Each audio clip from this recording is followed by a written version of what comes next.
নমস্কাৰ আপোনালোক সকলোকে পুনৰবাৰ আপোন নিউজৰ অন্য এটা ভিডিঅ'লৈ স্বাগতম জনাইছো। আপোনালোকৰ বাৰু বেংকৰ একাউণ্ট আছে নে নাই কমেন্ট সেকশনত জনাবচোন।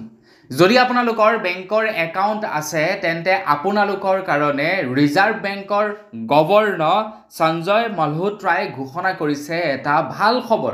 এটা নহয় দুটাকৈ ভাল খবৰ আপোনালোক সকলোৰে বাবে ঘোষণা কৰিছে যদিহে আপোনালোকৰ বেংকৰ একাউণ্ট আছে।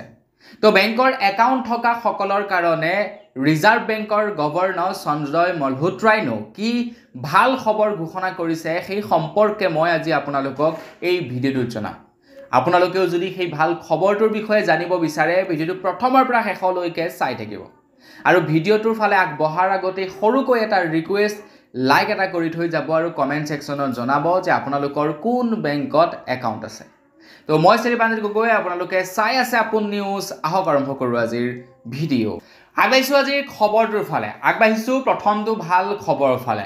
2014 চনৰ 28 আগষ্ট তাৰিখে ভাৰতৰ প্ৰধানমন্ত্ৰী নৰেন্দ্ৰ মোদী ডাঙৰীয়াদেৱে আমাৰ ভাৰতবৰ্ষৰ প্ৰত্যেকজন ব্যক্তিয়ে যাতে বেংকৰ একাউণ্ট ব্যৱহাৰ কৰিব পাৰে, প্ৰত্যেকজন ব্যক্তিৰ বাবে যাতে বেংকিং ব্যৱস্থাটো খুব সুন্দৰ হয়, তো তাৰ কাৰণে 2014 চনৰ 28 আগষ্ট তাৰিখৰ দিনাখন জনধন আঁচনিৰ নামেৰে এক বিশেষ আঁচনিৰ শুভাৰম্ভণি কৰিছিলে।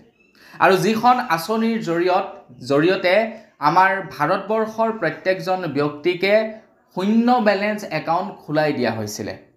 আমি কোনো এটা বেংকত একাউণ্ট খুলিবৰ কাৰণে পইচা ডিপজিট কৰিব লাগে, আমি কোনো এটা বেংকত পইচা জমা কৰি ৰাখিবৰ কাৰণে আমি সেই বেংকটোক বিভিন্ন চাৰ্জেছ প্ৰদান কৰিব লাগে বা আমি এটা ন্যূনতম বেলেঞ্চ জমা কৰি ৰাখিব লাগে আমাৰ বেংকৰ একাউণ্টত। কিন্তু নৰেন্দ্ৰ মোদী ডাঙৰীয়াদেৱে ৰিজাৰ্ভ বেংকৰ সহযোগত জনধন আঁচনি নামেৰে এক বিশেষ আঁচনিৰ শুভাৰম্ভণি কৰে।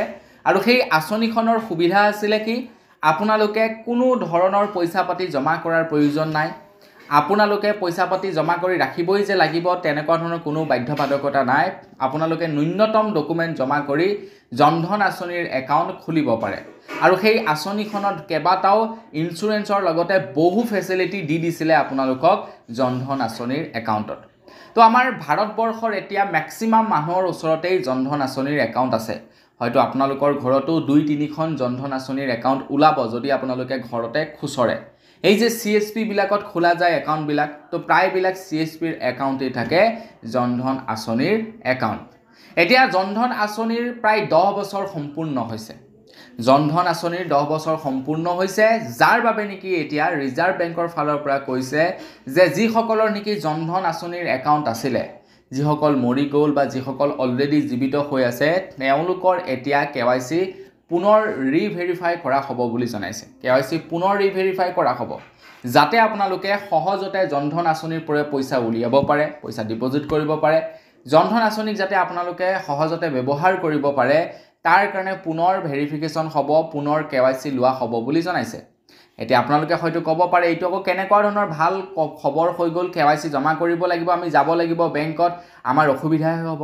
কিন্তু ৰিজাৰ্ভ বেংকে কৈছে যে আপোনালোকে জনধন আঁচনিৰ KYC কৰিবৰ কাৰণে কোনো ধৰণৰ আপোনালোকে ব্ৰাঞ্চত যোৱাৰ প্ৰয়োজন নাই, চিন্তা কৰাৰ প্ৰয়োজন নাই।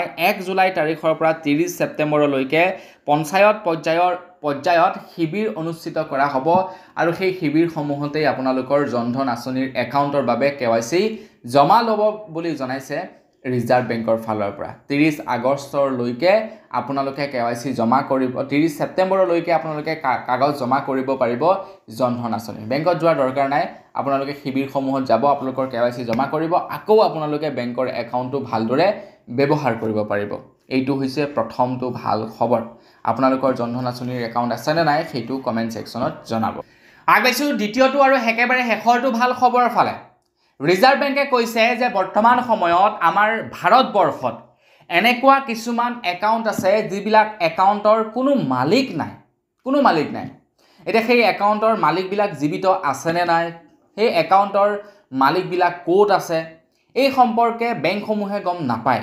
কাৰণ বহুদিন হৈ গ'ল সেই বেংক একাউণ্টসমূহত KYC জমা কৰা নাই। কিছু একাউণ্টত লাখ টকা ডিপজিট হৈ আছে, তথাপিও মালিক নাই। এতিয়া ৰিজাৰ্ভ বেংকে বা বেংকসমূহে সেই পইচাসমূহ কাক দিব? আকৌ এনেকুৱা কিছুমান বেংকৰ একাউণ্ট আছে যিবিলাকত নেকি নমিনি পৰ্যন্ত নাই।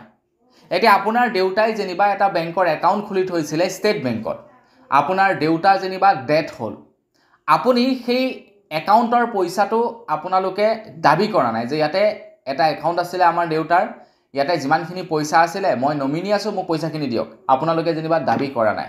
তো বেংকে আপোনালোকক উপজাচি আহি জানো পইচাখিনি দিবহি? কেতিয়াও নিদিয়ে। তো ৰিজাৰ্ভ বেংকে কৈছে যে তেনেকুৱা বহু হাজাৰটা একাউণ্ট আছে বৰ্তমান সময়ত আমাৰ ভাৰতবৰ্ষত, কিছুমানৰ নমিনি আছে কিন্তু নমিনিবিলাকে একাউণ্টৰ ধন বিচাৰি যোৱা নাই, কিছুমান একাউণ্টত আকৌ নমিনিও নাই, যিবিলাকৰ নেকি একাউণ্ট হোল্ডাৰ বৰ্তমান সময়ত আটা পাতা নাই, একাউণ্ট হোল্ডাৰে KYC দিয়া নাই, বেংকৰ লেনদেন কৰা নাই, বহু বছৰ হৈ গ'ল, কিন্তু তেওঁলোক জীৱিত আছেনে নাই সেই সম্পৰ্কেও গম নাপায় বেংকসমূহে। এনেকুৱাও বহুতো একাউণ্ট আছে বুলি জনাইছে। এতিয়া সেই একাউণ্টসমূহত কোটি কোটি টকা জমা হৈ আছে, কিমান আপোনাৰ 70,000 কোটি নে কিমান টকা হেনো জমা হৈ আছে সেই বেংকৰ একাউণ্টবিলাকত, যিবিলাকৰ পইচা কোনেও বিচৰা নাই। না আপোনাৰ নমিনিবিলাকে গৈ বিচাৰিছে, না আপোনাৰ যাৰ একাউণ্ট হয় তেখেতে বিচাৰিছে, একেই পৰি আছে। এতিয়া সেই একাউণ্টবিলাক নিষ্পত্তি কৰা হ'ব যাতে ইন ফিউচাৰ যাতে মানুহে সহজতে বন্ধ হৈ যোৱা একাউণ্টৰ পইচা উলিয়াব পাৰে, বা সেই মালিক নোহোৱা একাউণ্টবিলাকৰ পইচা যাতে সহজতে উলিয়াব পাৰে, তো তাৰ কাৰণে ব্যৱস্থা কৰিব বুলি জনাইছে। এতিয়া আপোনালোকে সেই শিবিৰবিলাকত যাব পাৰে, গৈ আপোনালোকে খবৰ ল'ব পাৰে যে মোৰ দেউতাৰ একাউণ্ট আছিলে, ইয়াতে চাই দিয়ক আপোনালোকে, আৰু যদি পইচা জমা হৈ আছে মোক সেই পইচাটো দি দিয়ক। তো এইটো এটা মানে ভাল ছিষ্টেম উলিয়াইছে ৰিজাৰ্ভ বেংকে। তো ৰিজাৰ্ভ বেংকৰ ওচৰত পইচাখিনি পৰি থাকিলে একো লাভ নহয় ন, সেই পইচাখিনি উলিয়াই আনি আপুনি কিবা কামত ব্যৱহাৰ কৰিব।